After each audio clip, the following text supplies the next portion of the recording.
No one expected anything of him. No, he wasn't touted as the next heavyweight champ of the world. He broke through. True Cinderella story.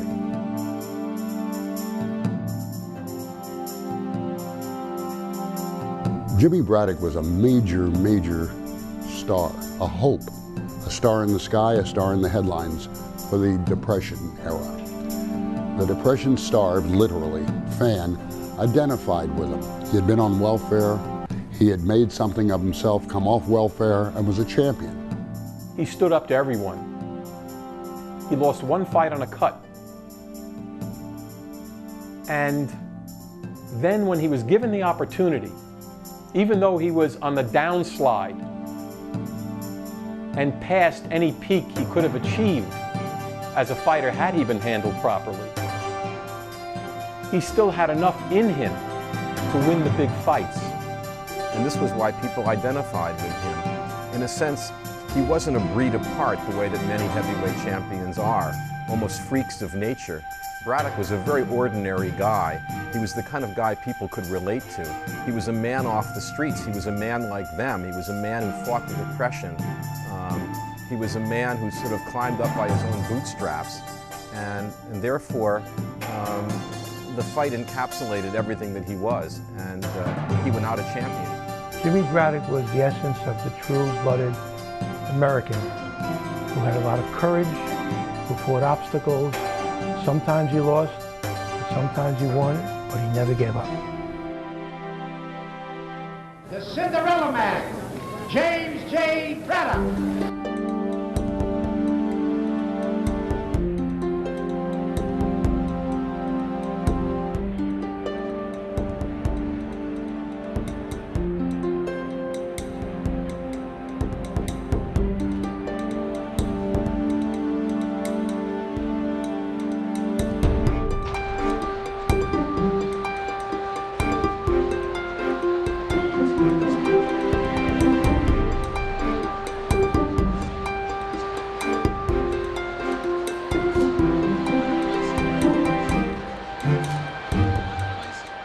During the 20s and 30s, three of the most popular sports in America were baseball, horse racing, and boxing. Millions of people listened to boxing on the radio every day. During the Depression, Americans needed heroes, and they found them in their World Series winners, champion racehorses, and boxing champions. Braddock stepped back out of the way. Braddock's boxing skill carried him clear of that right hand. Jimmy went in like a fighting tiger, showing all of that Irish courage that he had.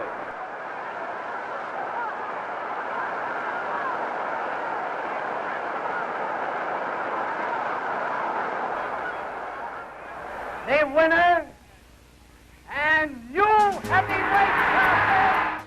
For as long as the history of boxing will be told, one man will be recognized as the Cinderella Man.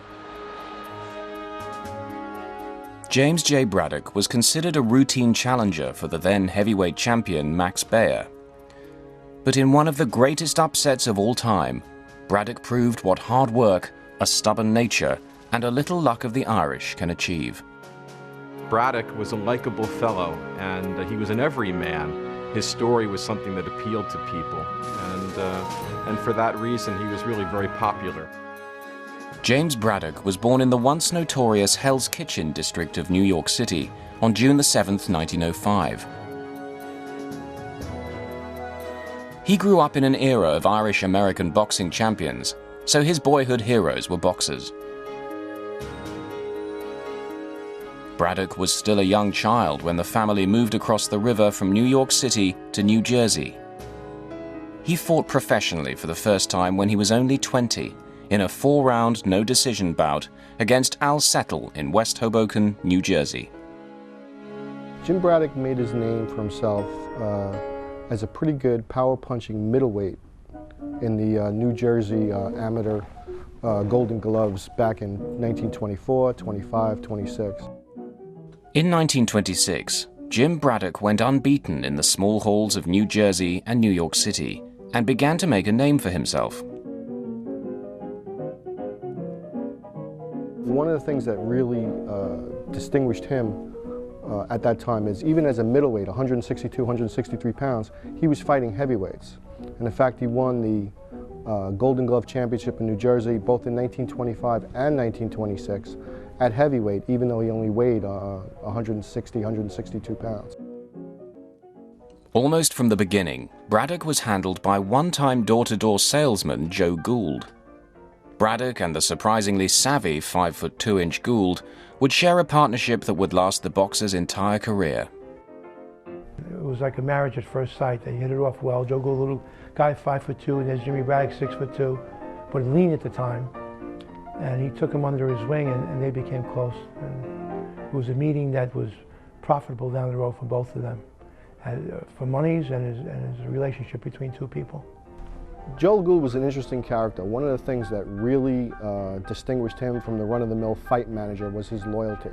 He and Braddock immediately developed an amazing friendship that lasted through the course of both their lives. Joe Gould was absolutely devoted to Jim Braddock and would haunt the offices of Madison Square Garden and any other promoter, touting Jim Braddock as the next coming champion. Even though Jim had only a few fights under his belt, Gould was absolutely out there, speaking to anyone and everyone he could about him, and just simply singing his praises to everyone. By 1928, Jim Braddock firmly established himself as a world title contender. He's only 24 years old. He's been in the ring 3 years, and in that short time, he's come up very, very fast. He's had 46 fights, he's lost only 2, and he's won more than half his fights by clean knockouts. Within 3 years, he established himself as a top-rated contender with victories over Jimmy Slattery and Tuffy Griffiths, which put him in line for a shot against Tommy Loughran, a great light heavyweight champion. Tommy Loughran was known as one of the supreme ring artists of his generation. Jim knew he would be a difficult opponent. He would have to fight, not box him. The Tommy Loughran fight is the fight that really defines Jimmy Braddock early on. Jimmy Braddock's a tall guy, a big puncher with his right hand, and he's looking to knock everybody out. And he's had a lot of success so far. But now he gets in a ring with Tommy Loughran. Tommy Loughran was considered by many people to be perhaps the greatest light heavyweight who ever lived. There was a guy from Philadelphia, Tommy Loughran, going against New Jersey, Jimmy Braddock. Half of New Jersey was at ringside yelling for Braddock to bring the title home for them. Tommy Loughran, he had such a superior jab, his left jab. And once he zeroed in on your head, he very rarely missed. No matter where you moved, his left jab was in your face. He blooded up Braddock's face pretty bad. Though Braddock went forward throughout the entire fight, never gave up an inch, just kept moving forward, trying for the knockout. And after 8 rounds, when Braddock's face was a bloody mess, Joe Gould, his manager, asked him in the corner, "Stop some of those lefts, Jim." And his remark was, "I'm stopping every one of them, not going by me." At the end of those 15 rounds in Yankee Stadium, Jim Braddock didn't quite have what it took to become the victor. Loughran was awarded the decision. Now here's the decision. Tommy Loughran gets the unanimous decision and retires as undefeated light heavyweight champion. In the dressing room after the Loughran fight, Tommy pointed to his left shoulder, which was completely bruised. And he said to the reporters, "You see this bruise here? That's from Braddock's left hand. He only threw it a few times during the fight. But if that kid ever learns how to jab, he's going to be champion." After that fight, it takes a lot of heart out of you when you're a pro for 3 years, have a good record, and you get your shot and you lose it. Here's a guy, a young fighter, had fought for the light heavyweight championship of the world, and then slowly, for no real good reason, starts to lose a bout, break a hand, lose another bout, win a bout, break a hand again, break a collarbone. Things didn't seem to be going right for him. His hand badly broken from his last fight, Jim visited a doctor who told him that the hand would have to be rebroken before he could set it. Jim couldn't afford the cost of properly breaking his hand, so he broke it on purpose in his next fight and then went back to his doctor to have it set. Physical limitations placed on him by these injuries, the types of fights he was getting, the purses that he was getting, everything changed. By 1930, Braddock's career was in decline. His only wins were on points against an old rival, Joe Monte, and a second-round knockout over an extremely reluctant Phil Mercurio. However, it was the defeats that mattered. It seemed Jim Braddock was out of the picture, and the only bright spot that year was his marriage to Miss May T. Fox. Even though Braddock had lost the Loughran fight, he still had a decent little nest egg. With that money, he got married in January 1930 to his childhood sweetheart, May. May and Jim tied the knot at St. Joseph of the Palisades Church in New Jersey. Their wedding was the beginning of a lifelong happy marriage, producing 3 offspring.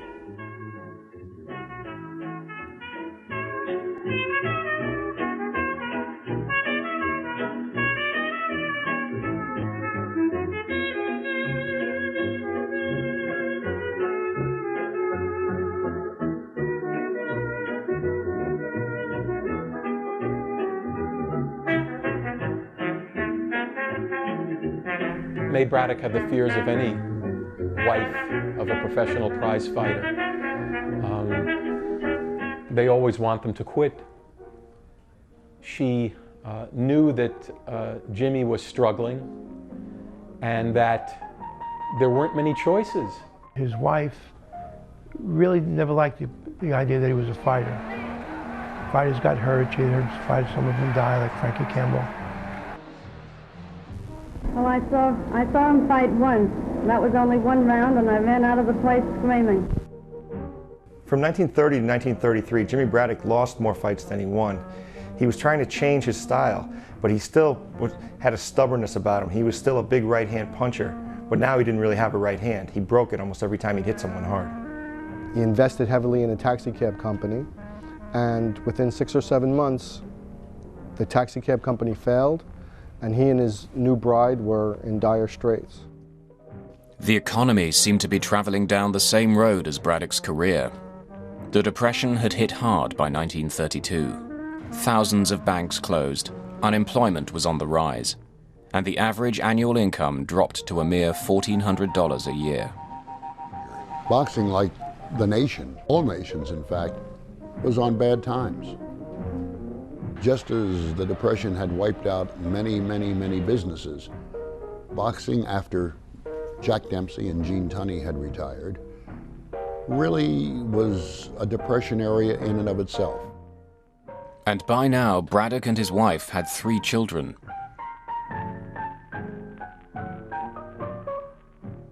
He was forced to supplement his earnings by taking a job on the waterfront. It seemed Jim Braddock was destined to become one of boxing's might-have-beens. In order to provide for his family, has got to turn to another form of work besides boxing, which is the only thing he's really ever known. So he gets a job working on the docks out in New Jersey as a longshoreman, a couple of nights here and there as a bartender, shoveling coal, shoveling snow, any simple piece of work that he can do to try and provide for his family. The papers were filled with stories about Braddock's family. There were pictures of his kids and pictures of his wife, and there were numerous accounts of the great difficulty that he had supporting them all. There's one wonderful story about how after one of his fights, when he finally had a few bucks in his pocket, he didn't even go home directly. He went directly to the grocery store, bought some food and milk for his kids, and went directly home and fed them. I think the boxing haven't changed much. It's always been a door for the underprivileged. People without a whole lot of education, men without any other way out, they choose boxing to work out, try to get $1 here, get $1 there. After a no contest against Abe Feldman in September 1933 and several broken hands, Braddock essentially retired from boxing. Braddock fought Abe Feldman in Mount Vernon, New York. This was the low point of Braddock's career. He didn't have a left hand. Every time he threw his right hand, he'd break it. He fought a guy, an average fighter, in Abe Feldman, a guy he should easily handle. The fight was so bad, the referee actually stopped the fight and threw both fighters out of the ring. At this point, he really believes that he's retired. But there's one guy that's still pulling from him, Joe Gould, who's still haunting the offices at Madison Square Garden. Can't you use Jim for one more fight? couldn't get a fight, couldn't get a job outside of a little bit of working on the docks, and didn't have anything to look forward to. Ironic consequences of Braddock having to go to the docks and work is that because his right hand was in such poor shape after this fight, broken several times, really unusable, he had to use his left hand almost exclusively to do such things as drive a tie hook into a railroad tie and drag that around. So by doing that, in his mind at least, he felt that his left hand was being developed. And by 1934, he was in pretty good shape from working outside and working on the docks, and his left was as strong as his right. Then, in 1934, the Irishman's luck suddenly changed. Then brought him back into contention by putting him in a fight on the undercard of the Max Baer Primo Carnera fight against an up-and-coming KO artist named Corn Griffin. He agreed to come out for $250 to fight a young, upcoming fighter named Corn Griffin, who was a fighter on the rise, a young fighter, and they were looking for him to fight some named fighters. And Braddock, though he was sort of over the hill, he was a worthy opponent. People knew of him. He's a courageous fighter, fought for the light heavyweight championship. And they thought that would be a good for Corn Griffin. In many ways, the Corn Griffin fight was the toughest fight of Jimmy Braddock's comeback. You have to remember that Jimmy Braddock didn't train a day for that fight. He was offered the fight 2 days before, and he hadn't fought in a year. He took the fight on no notice, had no training, had no chance to even get ready. He just got into the ring and fought, mainly just to get the money that they had offered him to fight, because he desperately needed the money. This, to me, was the most amazing fight. Beating the other guys was, at least he had a chance to train and to get ready. This fight was just, they basically dragged him in off the street and put him in the ring to lose. Well, Braddock, who had seen the bottom, he'd seen tough times, being on relief, was really hungry for this fight. And though he wasn't to Braddock 4 or 5 years ago, he fought his heart out and shocked everyone by knocking Corn Griffin out in 3 rounds. And then he runs over to the ropes and he shouts to the reporters, "I did that on hash. Get me a couple of steaks and you'll really see what I can do." And yes, he knocked out Griffin in 3 rounds on the undercard of the Baer Carnera championship fight. All of a sudden, he was an item again. He was somebody. He was, in the words of a movie, a contender. Braddock and Gould both believed after the Corn Griffin fight that they would at least have a couple of decent paydays come their way. It wasn't really the case. The $150 or so that Braddock got for the Griffin fight was immediately spent paying bills for milk and electricity. And it came to the point where Braddock was again destitute, no fights on the horizon, and he signed up for public assistance or welfare. This was a major, major crisis turning point in this guy's life, because as a proud father and provider, to take from the government was not something that was normal. It was a new concept under the Roosevelt's New Deal for this sort of welfare to be given out. But Braddock did bite the bullet. He went down, he signed up, and he got the magnificent sum of $6.87 a week. As a result of the stunning knockout of Corn Griffin, Braddock got a chance to fight John Henry Lewis, the up-and-coming light heavyweight, who had beaten Braddock earlier in his career. In November 1934, Braddock finally gets another fight. And what does it happen to be? It happens to be against a guy who's a budding superstar, a guy that's already beaten him before, John Henry Lewis out of San Francisco, just one of the best, most feared fighters of the time. They throw Braddock in with him. This is supposed to be John Henry Lewis's coming out party for the New York crowd. And Braddock again pulls off the big upset, drops Lewis in the 5th round, wins the 10-round decision, and the $750 that goes with it. After a high-profile win over John Henry Lewis, Braddock was matched against Art Lasky, the apparent next in line to meet the heavyweight champion, and the Cinderella Man was born. People were surprised he beats John Henry Lewis. And a few months go by and they've got a young fighter named Art Lasky. And they're promoting him as the next upcoming champion. He had a good record, didn't beat too many great fighters, but he had some good fights. And he was a big favorite, I think 5-1 to beat Braddock. By the spring of 1934, Max Baer was the champion, and Madison Square Garden was casting around for who would be the big opponent for the summer fight against Baer. And Art Lasky was apparently the #1 contender. He had beaten a few different people and was the guy that they wanted to showcase, so they put him in with Jim Braddock as a showcase. Another big mistake, because Braddock went 15 rounds, probably fought the best fight of his career against Art Lasky. You know, if you had to really sum up Jimmy Braddock, I think Damon Runyon came up with the best way. That was the Cinderella Man. And what does that comprise? It comprises two parts. It comprises a fairy tale element, and then there's that story of somebody who can take the most adverse conditions and lift themselves out of it and succeed.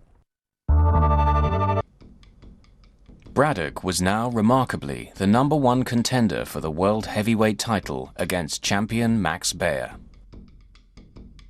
Max Baer had been known as a tremendous, hellacious right-hand puncher, and he could be a dirty fighter. He threw a lot of backhands. He did a lot of rough tactics that he got away with because he was colorful. He was a big person at 6'3", 215 pounds. Tremendous puncher. The sad, tragic fact is he's responsible, through his awesome power, for the demise of two fighters that are attributed to that power. And one is Frankie Campbell, and then the death of Ernie Schaff. He hit so hard that in 1930, Max Baer, on the way up, fought a young fighter named Frankie Campbell, who, if anybody's a baseball fan, was actually the brother of Adolph Camilli of the Brooklyn Dodger catcher. His real name was Campbell. And Baer beat him so mercifully, this guy died after the fight. 2 years later, in 1932, there was another upcoming young fighter, Ernie Schaff, who matched with Baer. And Baer gave him a terrific beating, knocked him out in 6 rounds. And Ernie Schaff was never the same. When you take someone like James Braddock and give him an opportunity at the brass ring, and in that lion's den is Max Baer, and he's the lion that you have to go in and take the meat out of his mouth, Jimmy Braddock was facing one formidable mountain. Max Baer was the most famous heavyweight, probably the most skillful heavyweight champion of all time. If you watch Muhammad Ali, some of his footwork, speed, this originated with Max Baer. As Braddock trained for the title bout, Baer spent his time partying and was known to have paid little attention to training. Max Baer's name appeared in the gossip columns just as much as it did on the sports pages. The entire year between his victory over Primo Carnera and his defense against Jimmy Braddock, you could say that his mind wasn't exactly on fighting. Max Baer was a womanizer, never trained very much, and was heavy on, you know, after hours drinking and carousing around, and he was not in top shape. Jimmy Braddock told his manager, Joe Gould, I'm going to beat Max Baer because I'm going to fight him exactly how Tommy Loughran fought me. Jimmy Braddock was influenced in this fight tremendously by his own loss to Tommy Loughran in 1929. 2 years later, he was in Madison Square Garden and watched Tommy Loughran beat Max Baer by beating him the same way that he had beaten Braddock, by jabbing and moving and staying away from Baer's right hand. Braddock always said that if he fought Max Baer, he could beat him. He'd beat him the way Tommy Loughran beat him, jab on him and move. Even after battling his way back to form, few people thought Braddock had a chance of winning the title. No one gives Braddock a chance. They figure Braddock has as much chance of beating Max Baer as a snowball has surviving in hell. Baer is superior, younger, superior puncher. Braddock has been maybe beat 3 young fighters. Braddock's always known as the quiet warrior. He had some history behind it, but not anybody paid any attention. No one paid much attention to him coming up because no one expected that much of Braddock. Jimmy Braddock was ready, and I think he knew that this was his last hurrah, and he made the most of it. This was my big shot, and I wasn't going to let nobody down. When Braddock signed for the fight, there was, even though people liked Braddock and they were very happy that he had won these series of fights going along against Lasky and Lewis and Corn Griffin, they really felt that his fight against Max Baer would be just too much. that he would be killed in the ring, he would be obliterated, there would be a blot on boxing, you know, if this happened. And Braddock didn't take it too well, of course, the idea that he was being considered just fodder for Max Baer. But Max Baer was serious enough to really try and talk Braddock out of the fight and say, you know, don't take the fight, and you know, he was that confident in his own ability. Hello, everyone. I think I'm in great shape. In fact, I know I am, and I hope that I win tonight. And I want to wish Jimmy all the luck in the world, no matter who wins. I hope we can still be friends. Thanks. The media jumped on the story of Jim Braddock, the man who'd made a comeback from nothing and now had a chance at the heavyweight championship. Jimmy Braddock, as an individual, was part of what has now become popularly known as the greatest generation of this country. Those people that lived through the Depression and had the courage to overcome it and fight and defeat the enemy in World War II. He was one of this country's greatest generation.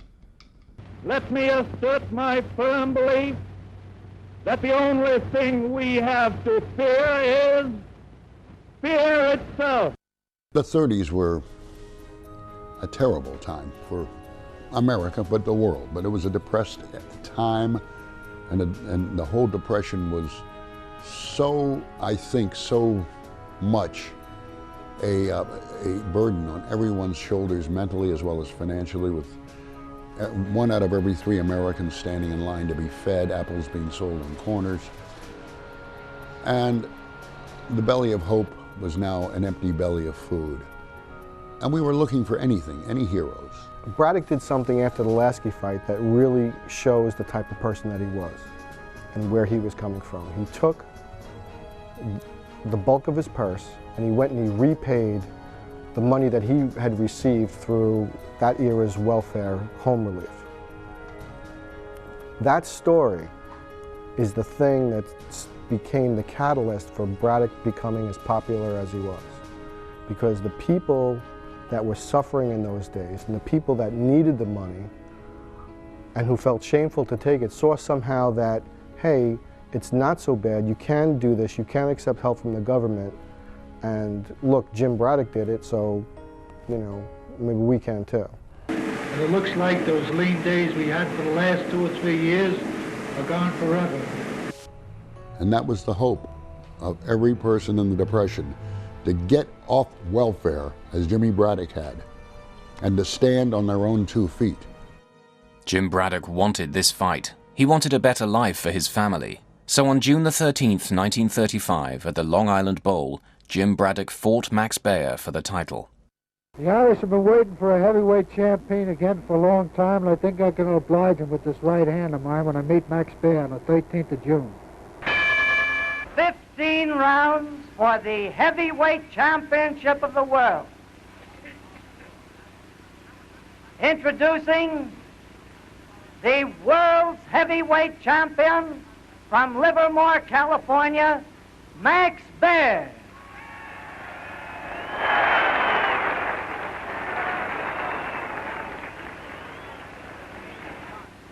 His opponent, the man who in the last year made the greatest comeback in ring history, James J. Braddock of Jersey City.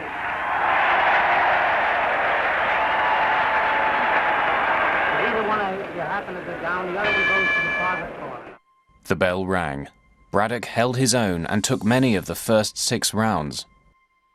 One of the more successful tactics Braddock utilized in the Max Baer fight was that instead of what we call stepping with the jab in a clockwise direction, he would move counterclockwise away from Baer's right hand. He would still get hit with it, but it negated the full power of that right hand that had knocked out Max Schmeling. Baer is playing with him, toying with him, trying to suck him into a punch. And Braddock is in there keeping his hands high, jabbing, stepping through. There are times when Baer is so frustrated against Jimmy Braddock that he fouls him, he hits him with a backhand, he hits him in the nuts, he just tries every little trick of the trade, you know, to throw Jimmy off his game. And there's one little sequence I remember in the fight where Baer smacks Braddock across the face with an illegal punch, and Jimmy, rather than turn to the referee or do anything too flashy, because Braddock wasn't a flashy guy, simply pulls Baer into a clinch and butts him right in the face. Braddock's fighting style was pretty aggressive. He was elusive to beat a counterpuncher in Max Baer. After 6 rounds of lackluster performance from Baer, the crowd began rooting for the sentimental favorite, Braddock. Fans, after 5 or 6 rounds, start booing because they think that Baer should be doing more. And Baer tried, but he wasn't able to land 2 clean punches on Braddock.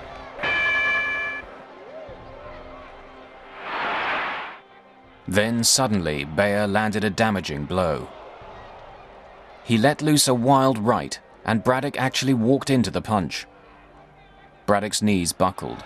It was the one punch that came close to knocking him down. But no matter how hard he tried, Baer couldn't defeat the determined Braddock with body blows.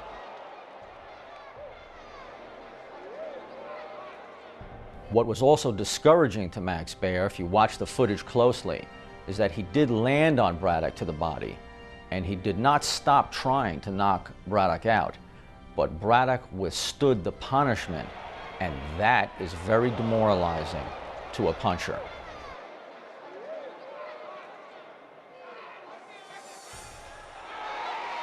A great puncher usually has to set himself to get his best shot over. And in keeping Baer off balance, it was a very wise tactic and enabled Jimmy Braddock to survive. Baer pretended to be hurt when a wild right hand from Braddock knocked him off balance. But Baer wasn't that good an actor. Max Baer got the idea after about 5-6 rounds that Jimmy Braddock was going nowhere. Baer fought in outbursts, pounding Braddock's midsection. But Braddock held on. Determination and the thought of his family kept him on his feet. One of the things that develops in the Baer-Braddock fight that is really interesting is that Braddock dominated the fight with his left hand. Everybody expected him to try and use that big right hand that had won him all those knockouts in his early career. They didn't really realize that by now Braddock was a seasoned professional. He had over 80 professional fights to his credit. He knew how to use both hands, and he knew from watching Baer against Tommy Loughran that the way to beat Max Baer was to keep him at a distance, to outbox him, to frustrate him, and Braddock does all these things to perfection. Braddock withstood the pounding and managed to keep countering Baer's thundering body shots. The crowd was in a frenzy as the final round came to a close. Regardless of whether Braddock had won or lost, he'd won the hearts of all America. He had fought the good fight, and he had survived. Then the announcement came. The winner and new heavyweight champion! Braddock won. He took 9 of the 15 rounds to win in a unanimous decision. After the Max Baer fight, they interviewed both in the ring. Max Baer says on radio to the interviewer, "I'm happy for Jimmy." Braddock always said, there are 500 ways to beat any given fighter. I had 499 ways to beat Max Baer. So in Braddock's mind, he always had the ability or the know-how to beat Max Baer. Braddock made one of the greatest comebacks in the history of boxing and furnished a ring upset that has been unparalleled in modern times. Jimmy Braddock was now the heavyweight champion of the world. Joe Gould had maneuvered him into the shot and now the championship. And now they just put it under their arm and went back to sleep. But waiting in the wings was a ferocious newcomer, Joe Louis, coined the Brown Bomber. After the fight, he was quoted as saying, "Ain't nobody gonna tell me these are the 2 best fighters in the world." At the time Jimmy Braddock defeated Max Baer for the heavyweight championship of the world. A young black man by the name of Joe Louis was making a tremendous name for himself in the heavyweight ranks, going through all the challengers like a hot knife through butter. By the spring of 1936, the logical contender, #1 contender for Jimmy Braddock's title, was this young phenomenon named Joe Louis. Joe Louis began in Detroit, moved to Chicago, was really a phenomenon in the Midwest. He was a legend in the Midwest and came to New York with enormous anticipation. The entire American boxing public was waiting to see him fight. And even after he had 3 or 4 fights, they started calling him the next heavyweight champion of the world because had all the skill, had all the punching power, best combination fighter in the world. Everyone expected Joe Louis to become heavyweight champion of the world. But any plans for Braddock to fight Joe Louis were disrupted when a German fighter, Max Schmeling, knocked Louis out in a 12-round bout.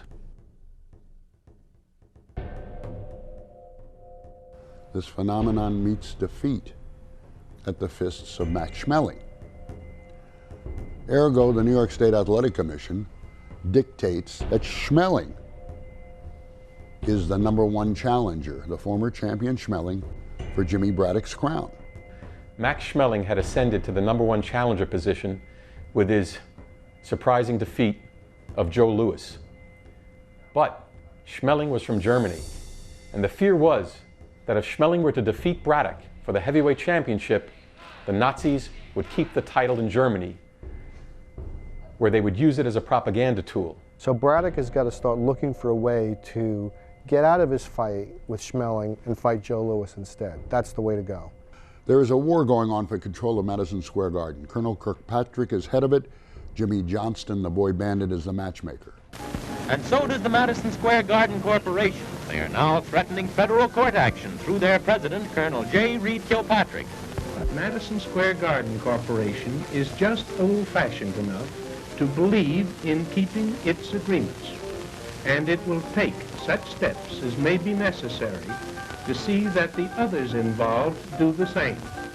Jimmy Braddock was supposed to defend his title against Max Schmeling. He was diagnosed with arthritis in his hand, caused by the various breaks over the year. So what happened was that the fight was postponed. The Schmeling-Braddock fight was postponed.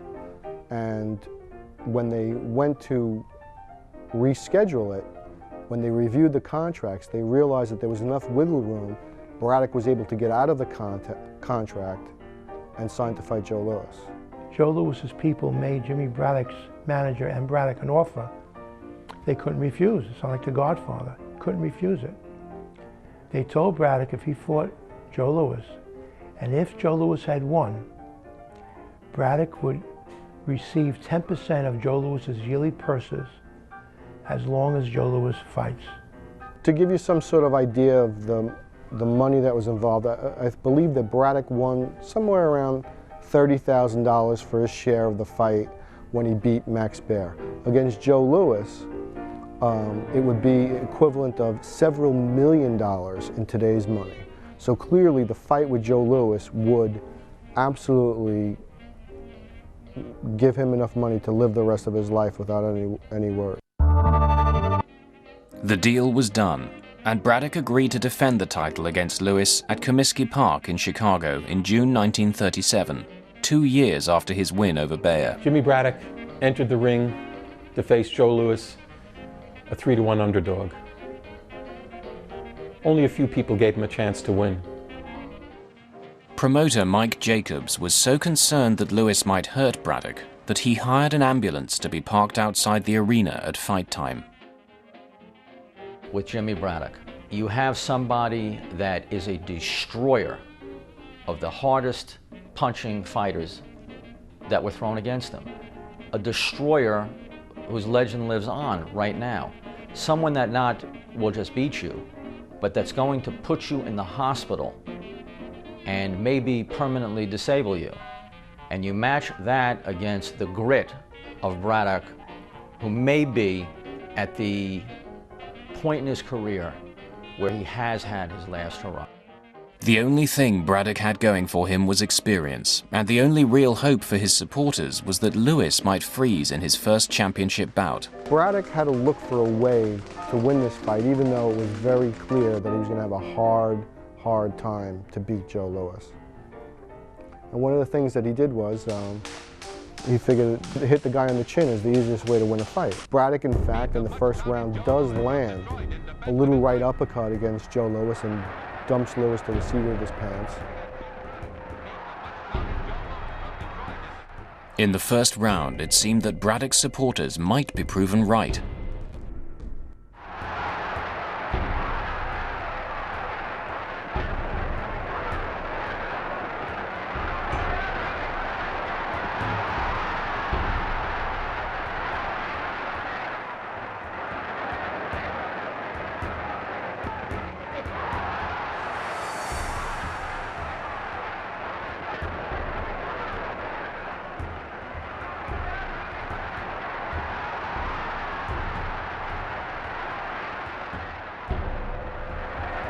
Joe Lewis, as the films clearly show, came out in the first round and started to probe Braddock like a matador in a bull, and just to see what his reactions were.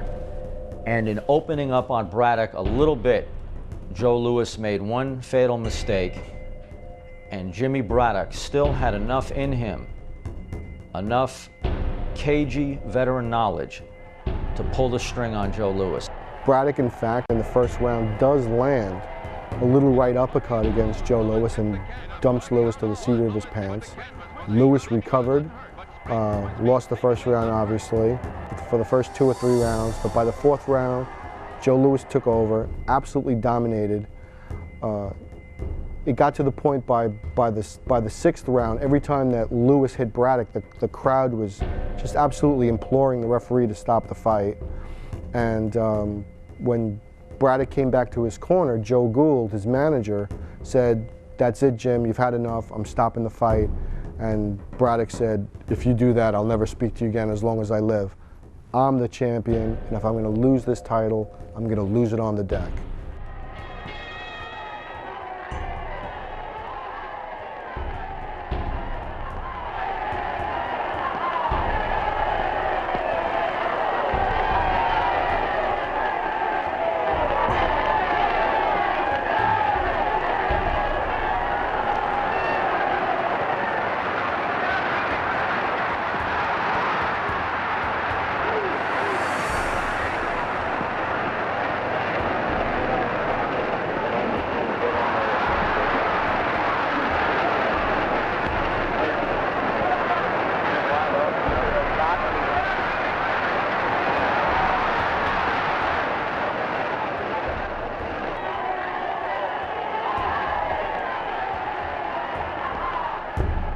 And Lewis just simply overwhelmed him. Finally hit him one right hand in the 8th round and dropped him. For the first time Braddock had ever been down, and he was counted out there. Braddock was gashed horribly on the mouth and above and below the left eye. He would need 23 stitches in his face. Lewis drove Braddock's tooth right through his mouthpiece and his lip. When Braddock went down, he lay there, and then his body relaxed. And anyone that has been hit that hard, and I have, can tell you that the pain and the numbness spreads, whether it's in the body or to the head. And it's just incredible, the punishment that Jimmy Braddock took that night. I don't think anyone could have stopped Joe Lewis on the night he went after the heavyweight championship, but Jimmy Braddock tried. Jimmy Braddock, having the pride of a great champion, didn't want to end his career with a loss. He wanted to go out a winner. He signed for one more fight with the #1 challenger, Tommy Farr, who only 3 months earlier had lost a close decision to Joe Lewis. In January of 1938, Jim Braddock returned to the ring one more time before announcing his retirement. So he chose to fight one more fight. But he could have looked for an easy fight. He didn't. He chose to fight Tommy Farr.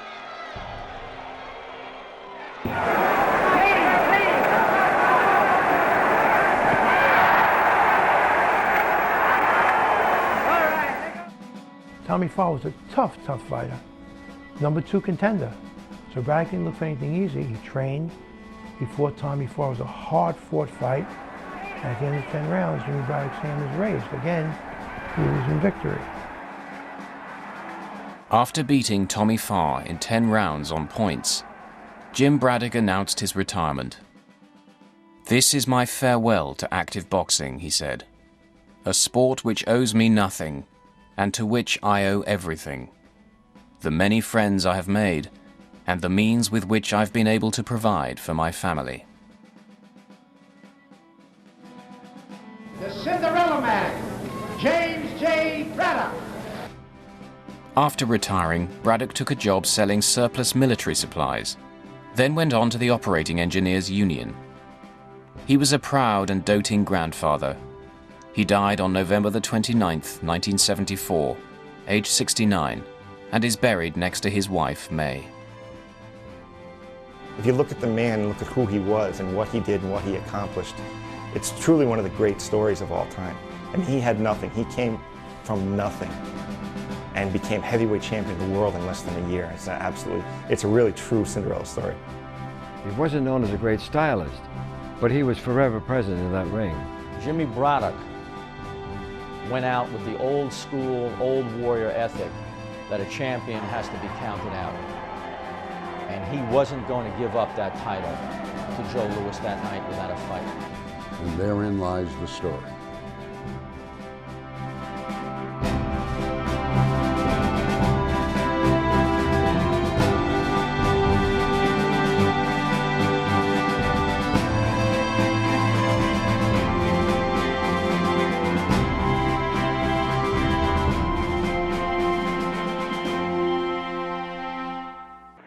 Gangbusters has a special narrator for tonight's case. Former heavyweight champion of the world, Jim Braddock. The inside facts in the case of the Jersey Butcher Bandits. You know, Mr. Braddock, Gangbusters listeners usually expect to hear our case histories narrated by police officials. I know it, Don Gardner, and the name is Jim. The two detectives who worked on it are close friends of mine. One of them was my sparring partner. I saw them work for 48 hours without sleep and for weeks without taking a day off. So I called you up. I thought that I, as a citizen, should come and tell other citizens what our police are doing to protect us. Well, when you got in touch with us, Jim, we thought it would be a splendid idea, so why don't you go right ahead? All right, Don. Suppose we begin one day last summer. Go along.